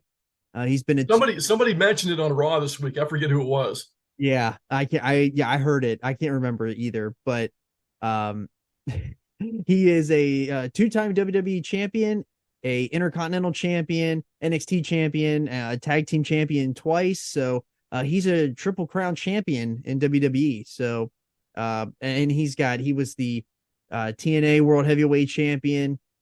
He's got a lot of accolades here, and just hats off to Drew, and happy that he made it on the list. Yeah, all those Sheamus matches are great, like Mongoose said. But if you're looking for one to watch this weekend, the Fastlane 2001 versus Sheamus match on Peacock is really good. Mm-hmm. So, all right, coming in at number 85 with 69 points, Kenta Kobashi. So, I know Andretti has got a lot to say about Kobashi, so we're going to hand it over to him. Yeah, Kobashi. I mean, this is a guy that I've been going back now, years later and really watching. I mean, when you take a look at this dude, he just looks like such an ass kicker, man. He looks tough as hell. He's thick with muscle. He looks like a real powerhouse. I mean, when you think in your head, what does a professional wrestler look like? You're probably going to see Kenta Kobashi's physique in your head whenever you start thinking about what that is. But I mean, a guy that just took so much punishment and just beyond tough, man. I mean, that the Kensuke Sasaki match with him is from Destiny 2005, probably in my top 3 favorite matches ever. I'm gonna be honest with you, I can't even name one that I like more than that right now off the top of my head, but that's in my top 3 for sure. There is a ridiculous back and forth chop session with those guys that's just going to make you want to stand up and just clap at that point. I mean, he had wars with Misawa. 735-day title reign is still the record in Japan. The dude has been an unbelievable draw for decades. There's the Samoa Joe match in ROH. Was his first real U.S. match, and you can find that on YouTube with Riccaboni doing the commentary after the fact. So actually, you can go on there and just listen to Riccaboni kind of riff on what it was like in ROH during that time, and just call that match, in retrospect, unbelievable, man. And that match really did wonders for Ring of Honor among the smart fans, and especially for the international audience. I mean, I know Samoa Joe said at one point that Kobashi was backstage and he was kind of freaking out about nobody's going to know who the hell he is. And Samoa Joe was like, dude, what are you talking about? Like, you're one of the biggest wrestling stars in the whole world, outside of the US. And of course, when he came out, everybody knew who he was. I mean, those fans in the Ring of Honor knew who everybody was at that point. And they gave him a hell of an ovation. I mean, that match is unbelievable with him and Samoa Joe. Just an absolutely amazing amount of great matches, enormous legacy, enormous amounts of respect from his peers. I know he showed up a couple of weeks ago on one of those shows in that subway car and started punching somebody or laying somebody out or something. But I mean, I can't say enough good things about that guy. And that Kensuke Sasaki match with the chops from Destiny 2005 is on YouTube. It's free on YouTube. So if you want to go check that out, man, that's like a 27-minute match. Like I said, it's in my top 3 of all time. And just the way that this guy just hammers on people and how much punishment that he's able to take, and just the physicality of him is probably the number one thing I keep going back to, man. But boy, am I glad I went back and started watching that guy's matches again, man, because he's shot up the list of my personal favorite wrestlers of all time. He's shot way up that list in the last couple months after me going back and checking that stuff out. So he's a guy you want to go back and you want to get acclimated with ASAP. It should be noted too. I did not rate Kobashi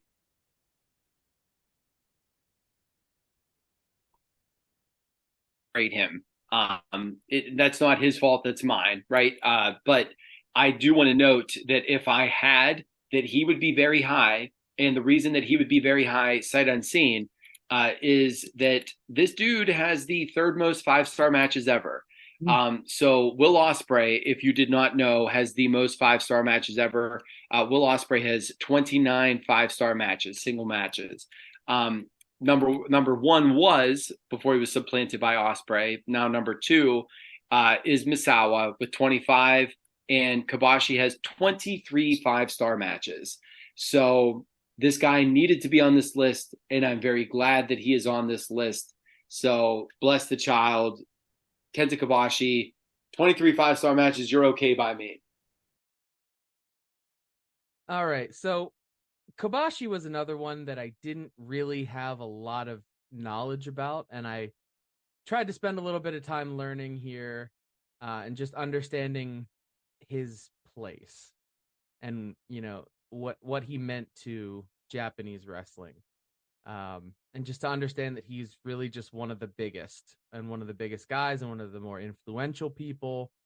And to just understand that was really where he came from and what he was known for. He kind of worked all over in Japan, was part of that exodus to create Pro Wrestling Noah. And then he worked over here in the States. There's a match with Samoa Joe that is highly regarded. You can catch that. You can actually catch that on YouTube with Riccaboni doing commentary. Oh, wow. That's probably got to be pretty good then. So Riccaboni went back and gave another look to that match and did the commentary on top of it, in retrospect. It's really great. Cool. Yeah, I'll have to watch that. But yeah, he's another guy where he's one I got to track down more information on and see some of his work. Yeah, Kobashi is also a Observer Hall of Famer, class of 2002. He also has Match of the Year 6 times in the Observer. 3 of them were with Misawa in 98, 99, and 2003. That Joe match that you mentioned, Andretti, was Match of the Year for the Wrestling Observer for 2005. So he literally won it 92, 98, 99, 2003, 2004, and 2005. Like, that's a hell of a run. It's a match of a year 13 years apart it's insane. Yeah. That's Shawn Michaels level. There's 5 or 6 people in the history of the sport that would be able to pull that off. So hats off.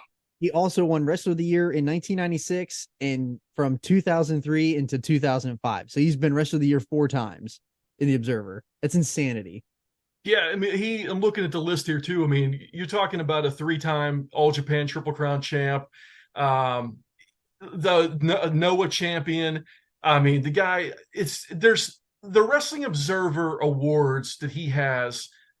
It's just that's a longer list than anything I've seen in a long time, man. I mean, that, like you said, the Match of the Year. He's got Best Maneuver, box office draw. I mean. At one point, Kobashi's probably the biggest draw in the world at one point. So crazy, man. It's crazy that more people in the West didn't get to enjoy this guy's run, man. But God, you go back and you watch that guy's matches, man, you're not going to be disappointed because you're going to see a big, tough son of a bitch in there laying into people and getting laid into himself, and you're going to be like, holy shit, this is awesome. Yeah. All right, so number 84 coming in with 70 overall points, Perro Aguayo. And I know Andretti, he's got another one for us again because he made it on his list. So give it to us, Andretti. Yeah, some of these guys got a lot of points because I had them really high on my list. But Aguayo, look, he had a really great run prior to 84. Whenever we started the clock. But the reason why Perro Aguayo makes it for me is because of everything he did post 84, which is just incredible. This guy's had an incredible run. There's a really great bio piece by a guy named Alfredo Esparza that's on Lucha World, on the Lucha World website. If anybody wants to Google that and go read this really great write-up that this guy did on his whole life, which I read it a couple times and I was like, man, this guy does really good work on the site. He's one of the greatest Mexican wrestlers ever, man. I mean, he 35-year career as a top draw. I mean, he's probably right behind the really big names like Santo and Blue Demon and Mascaras and guys like that. I mean, he's got to be right up there with that. But despite the fact that he was predominantly a heel, I mean, the guy was extremely popular his whole career.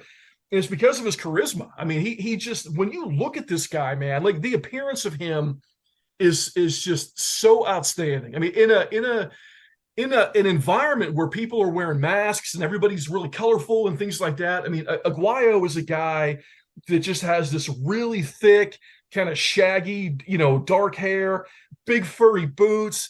He's got scars all over him. Not a great looking dude. I mean, when he first started, he was kind of a good looking guy. But when you talk about what he ended up looking like years later, man, I mean, he just looked like a freaking killer by the time he was done. But I mean, he's just super aggressive guy.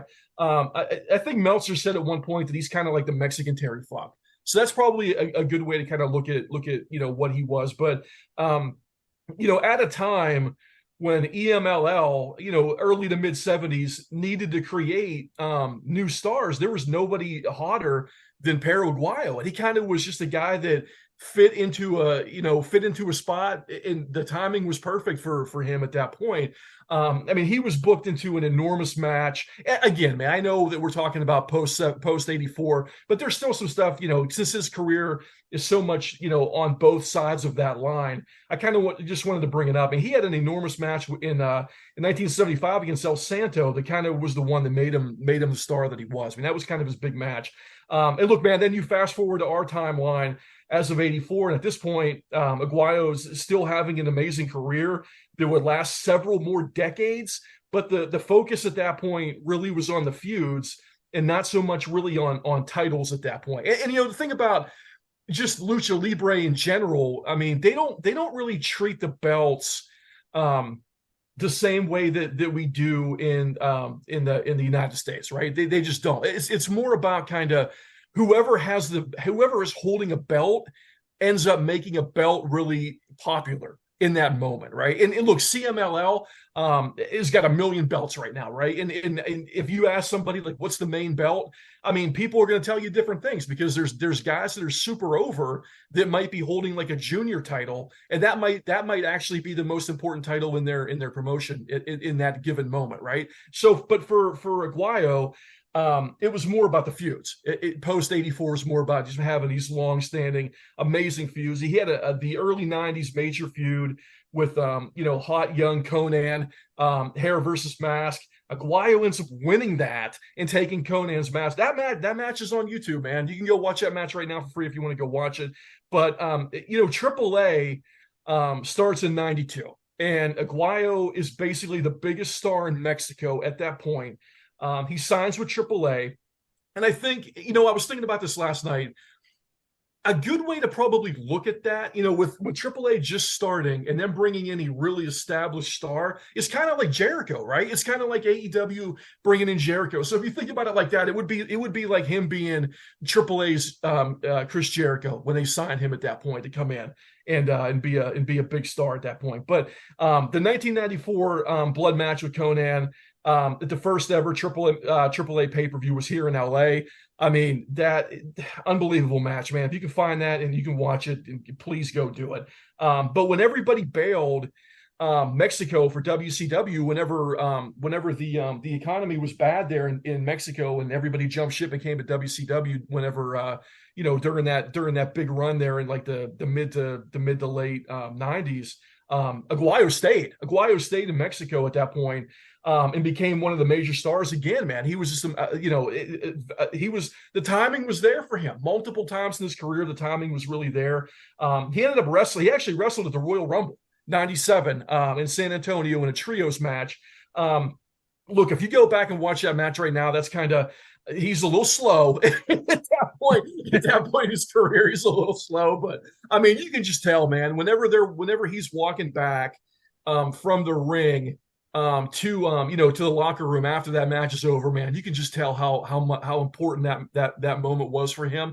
And he's slapping hands with the crowd. He's got a big smile on his face, and getting to perform in front of that many people, in the U.S. is a big deal for them. And I look, in the same vein, I got to give my hat off to JR for that too, man, because Ross came to that match so prepared to call that match and gave everybody in the ring equal amount of time and had good facts, good stories about all those guys that were in that match, who nobody in the U.S. had any idea who the hell those guys were that were in that match. And look, and you know what, man, I also got to give credit.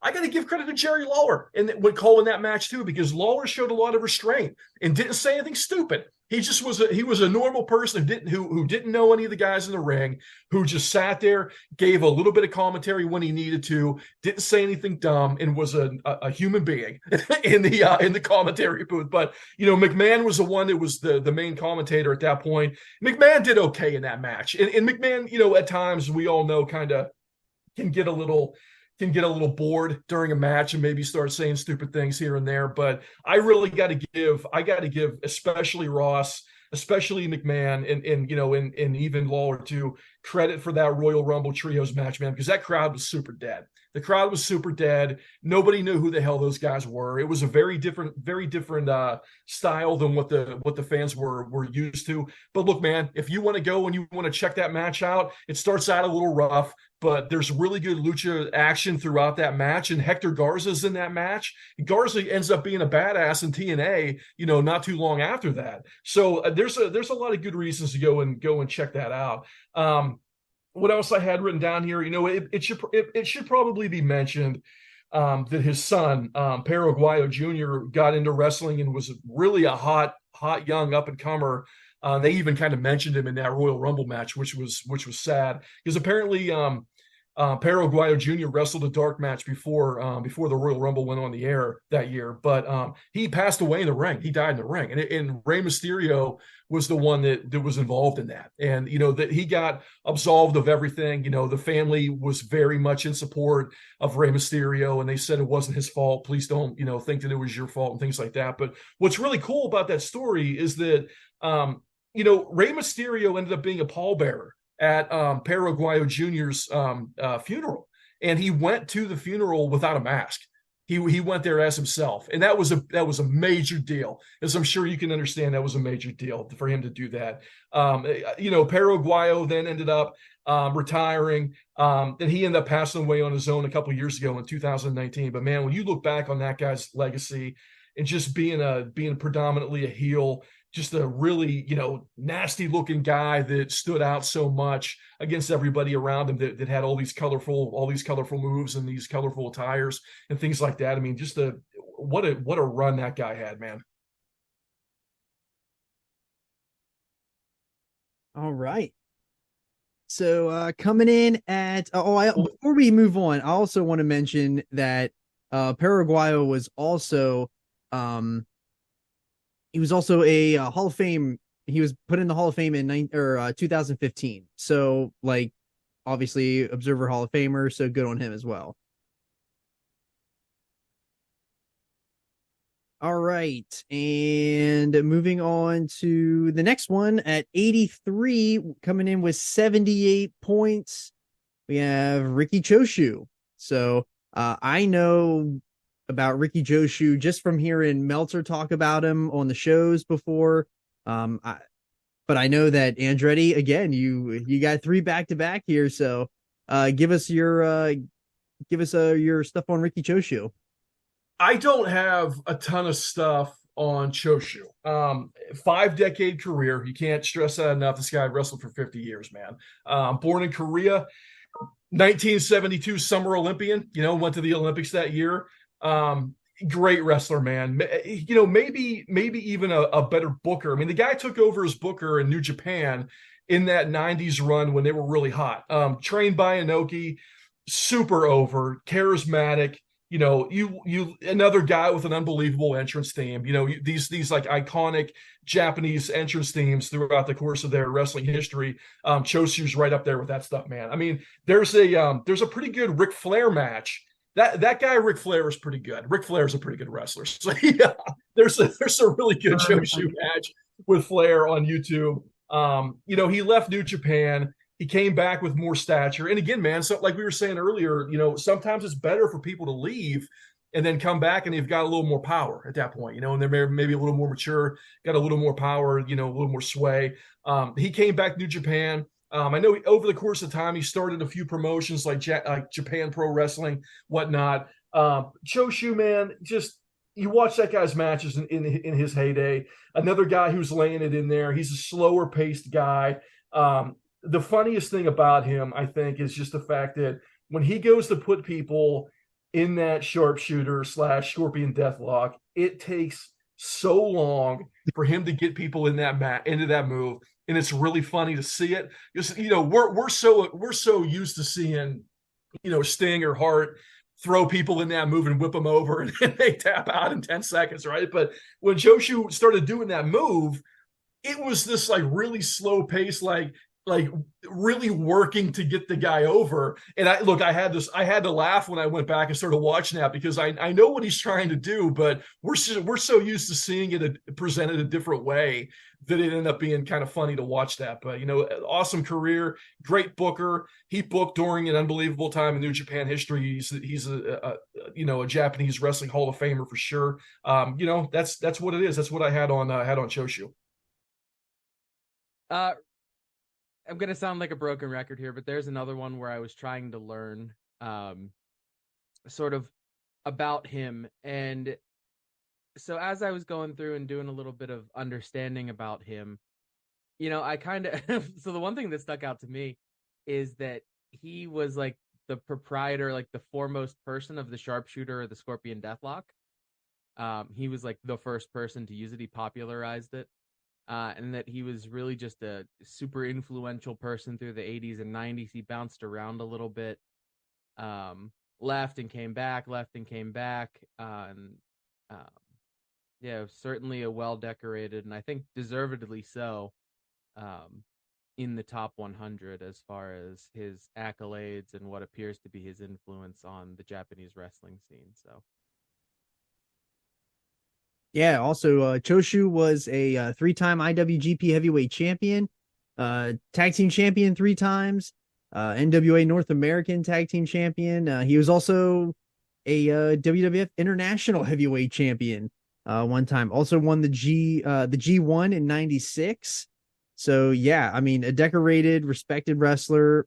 He actually won Best Booker award from the Observer in '92. He was Wrestler of the Year in '87, and he was inducted into the Observer Hall of Fame in 1996. And Promoter of the Year, 3 years in a row, Promoter of the Year, 95, 96, and 97. Yeah.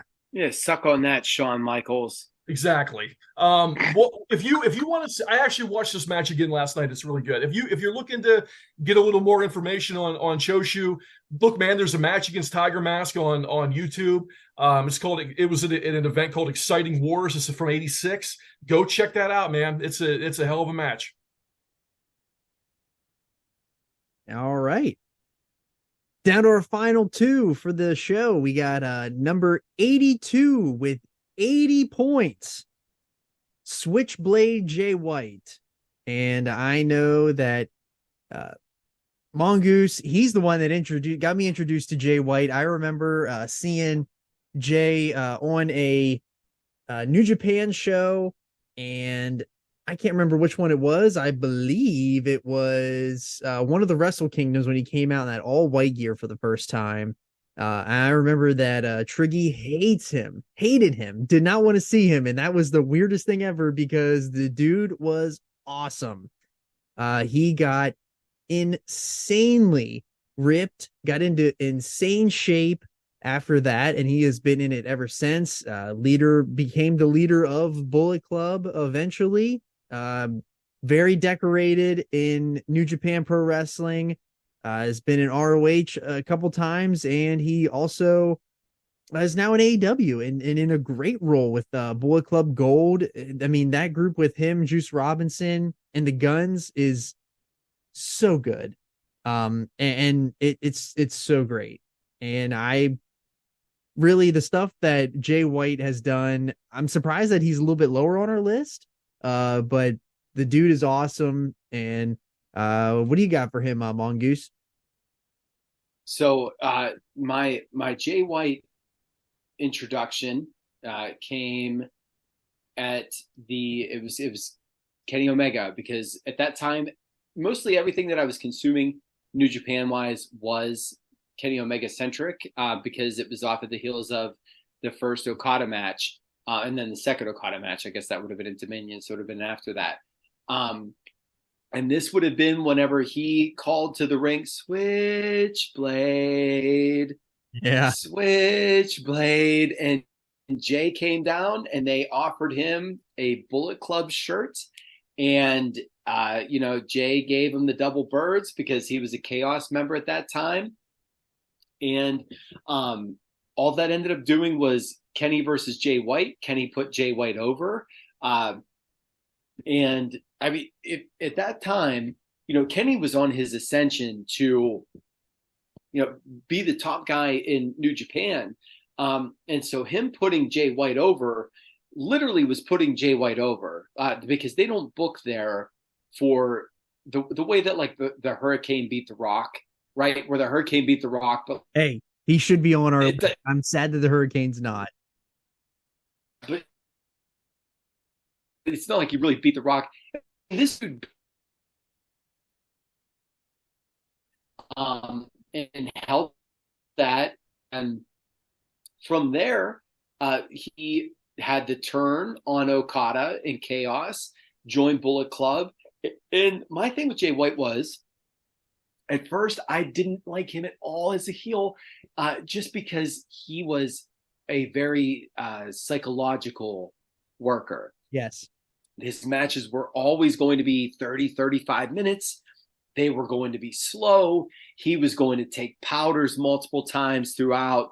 All these little things to get heat, scream at the crowd. Yeah.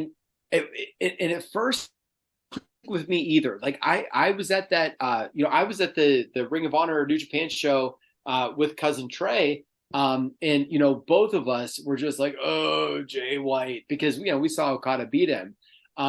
It was an incredible match because it was an Okada match. But it was when he really, really sort of doubled down on himself. And that was when you'd said about him getting really ripped up, and him growing the beard was the difference. I can't believe I'm saying that, but it's true. The clean shaven Jay White versus bearded Jay White are like two different eras completely. The second heel shape, right, where I'm this rude kind of athlete I am and blah, blah, blah. It was incredible, man. This dude's matches are always top notch.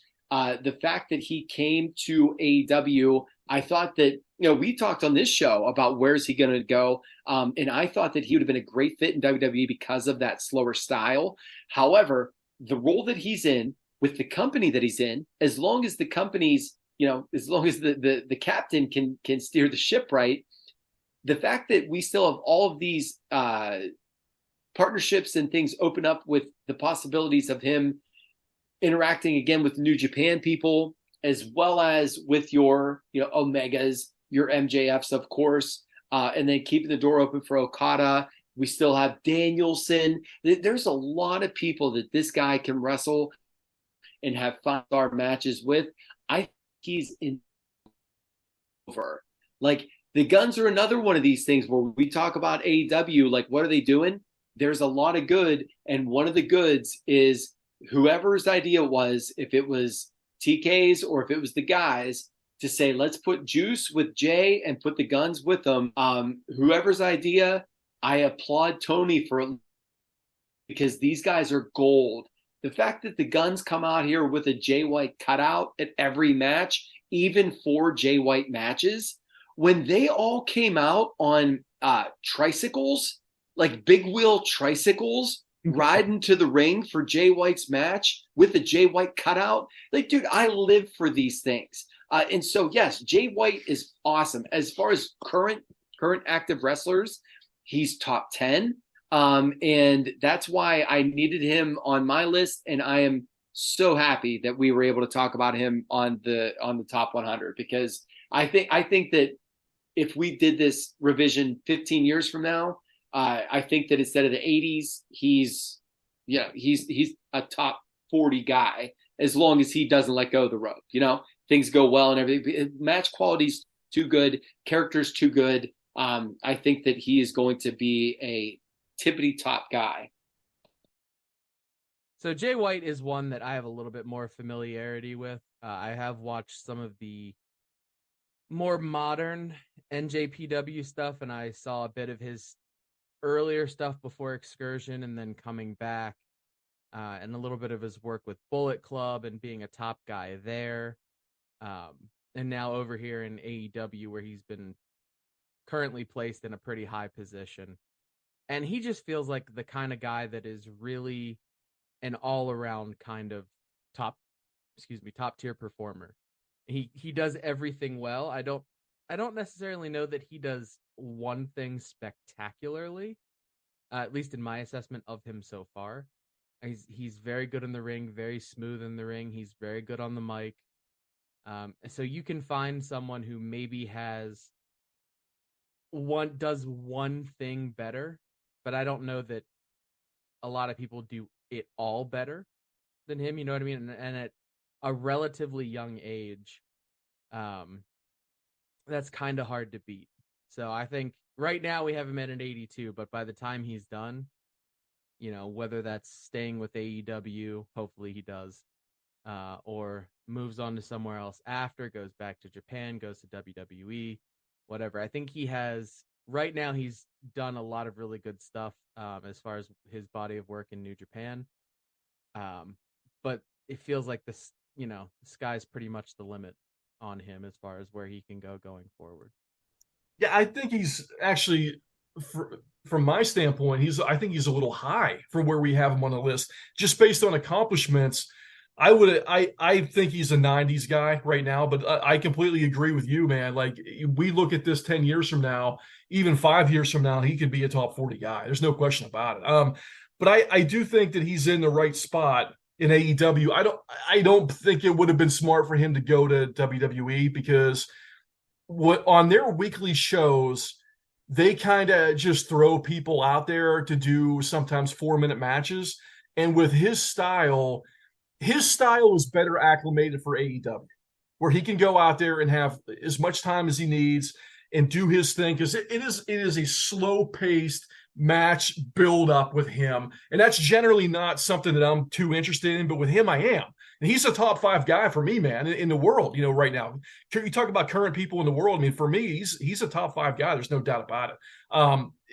My favorite match of his, Wrestle Kingdom 17, 2000, it was, the Okada match. Yeah. The Okada match with him is just unbelievable. That's one to go out of your way to check out. Yeah, that one's really good. In some other career notes here, he is the first ever New Japan Pro Wrestling Grand Slam champion, and he's the 5th Triple Crown champion. So he was a World Heavyweight champion. He was a the World Heavyweight champion, Heavyweight championship, the Intercontinental championship, the Never Openweight championship, and the U.S. Heavyweight championship. So one of the few that have done that. So, I mean, whenever you get the call to do that, like, like you're a special talent. All right, and our last one on the list, and I saw who it is. I am so excited to talk about this guy. I love number 81 with 80 points, John Bradshaw Layfield.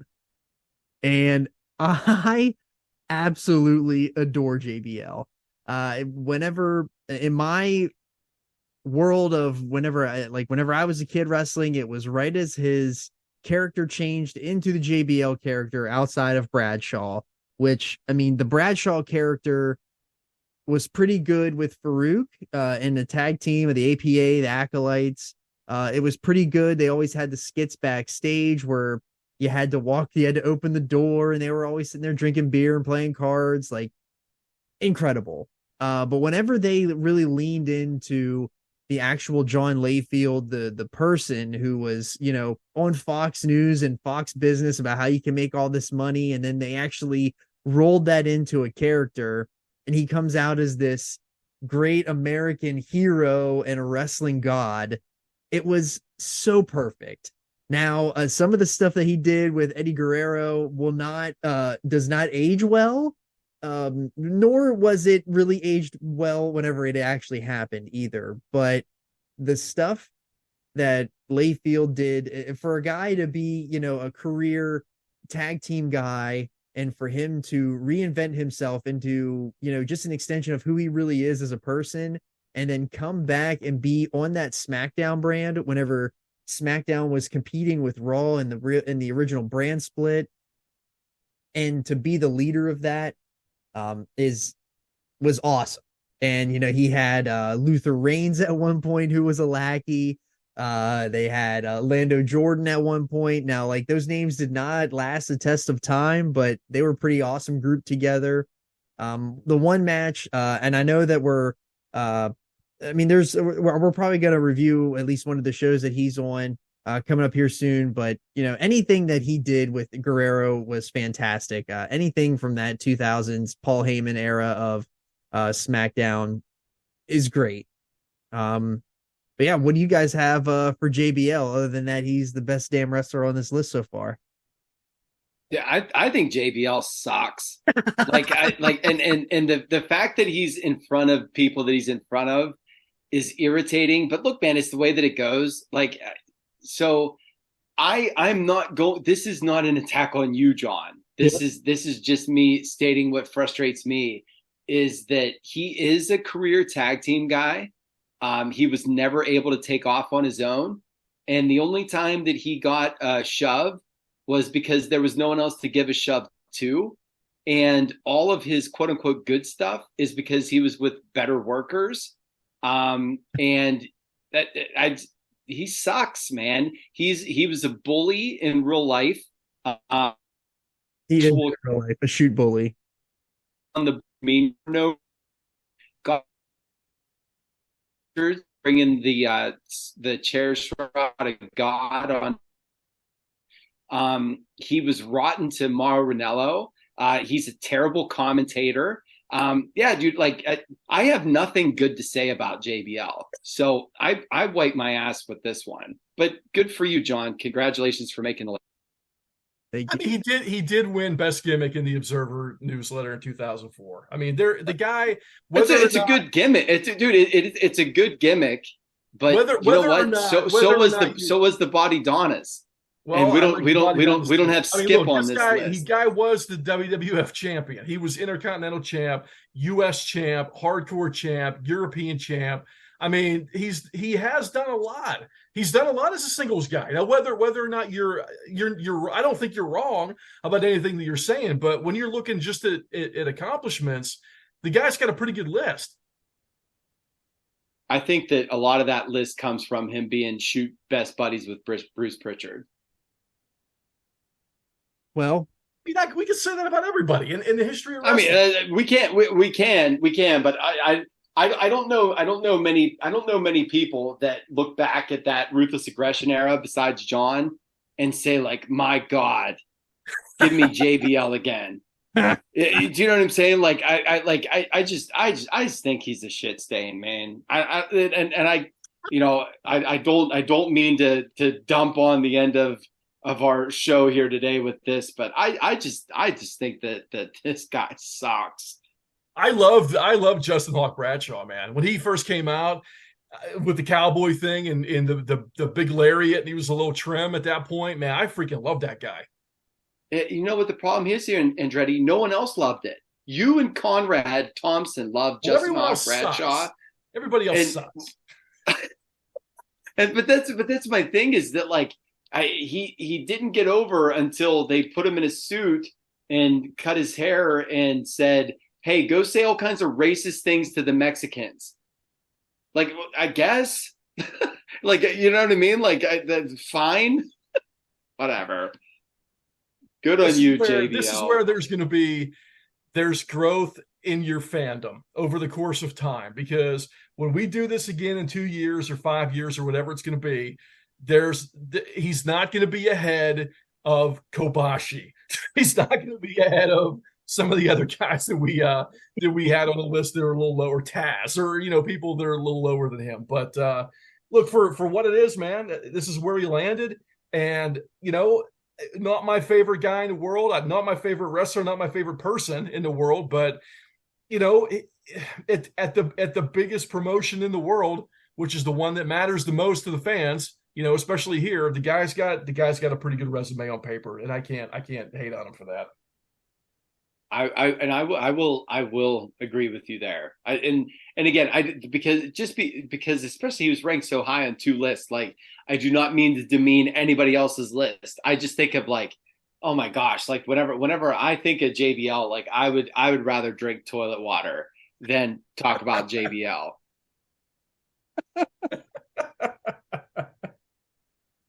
Oh my gosh! Outside of him being a terrible shoot human, I love his gimmick and his everything about him on WWE TV.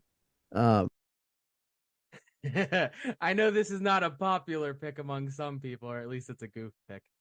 But you know, I think about it from the times when I bopped back into wrestling. And one of those times was around this time period where JBL was a top guy. Is he the greatest worker in the world? No. Is he the greatest human in the world? I'm not sure that he is.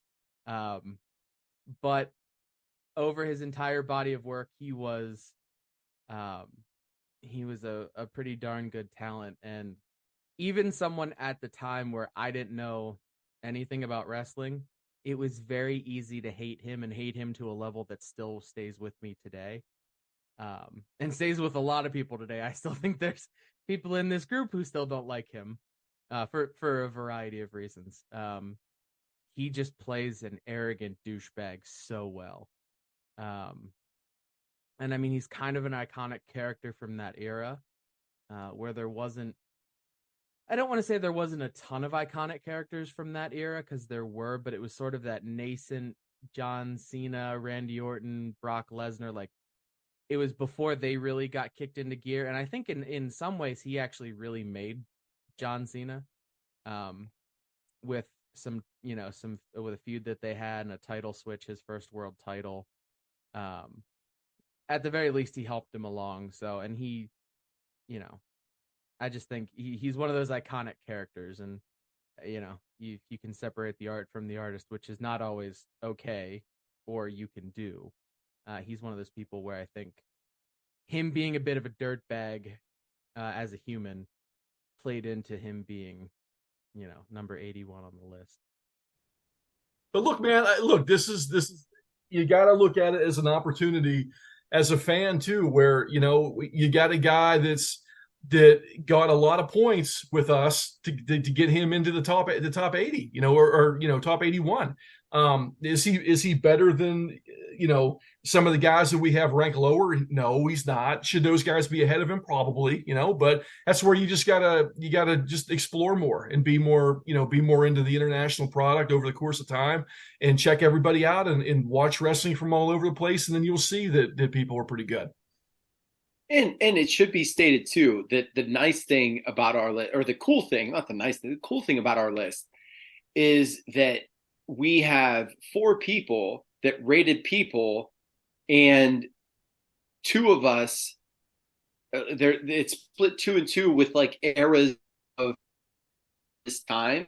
And the cool part is that, or the product, maybe not sport, is that your childhood really dictates how you feel about things going forward.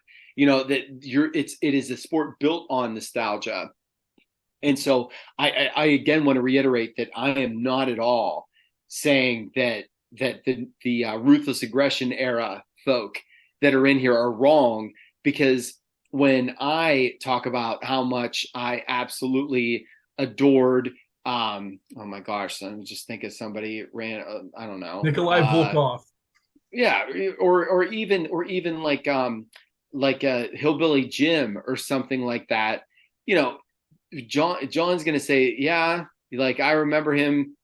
He wouldn't remember. He could say, I saw him coming out on pay-per-view with the Godwins and clapping his hands and stomping his feet, right?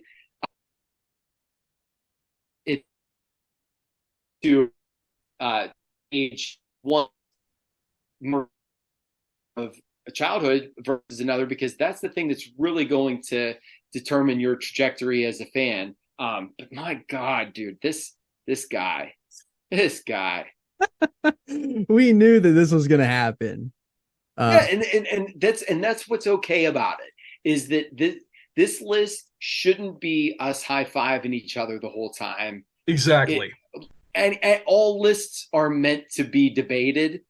And so it might have taken us 20 people to start to, I don't even want to say debate, but to have a little bit of a brush up on.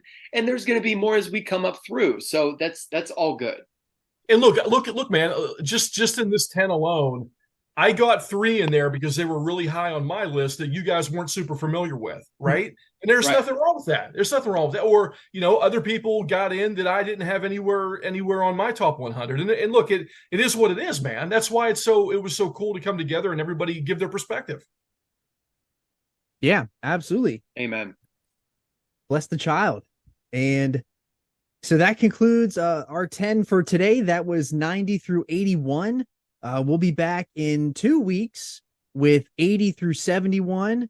And I looked ahead at the list here, and it looks pretty good. I'm pretty fired up for that list. There's a lot of guys in there that some guys that we've mentioned a little bit so far. So pretty excited about that. So Well, I think what's good too is what we're starting to get into now are the people that everybody's put on their list. yeah, which is awesome, because now we all can have we can either agree or disagree, and we can really get into it.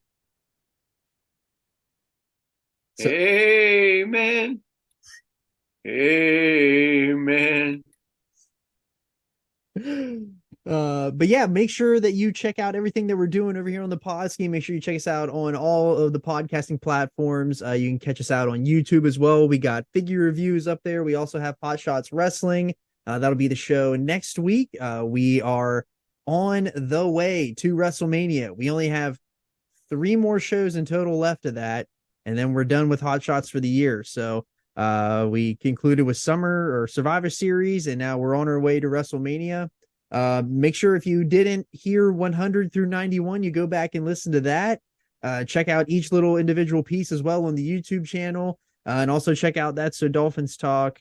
Make sure you follow the Cambria County Coroner on Instagram, and then we got the social media hater Teddy Mongoose. You will not find him on any social media, probably the same way that you shouldn't find Tony Khan on any social media.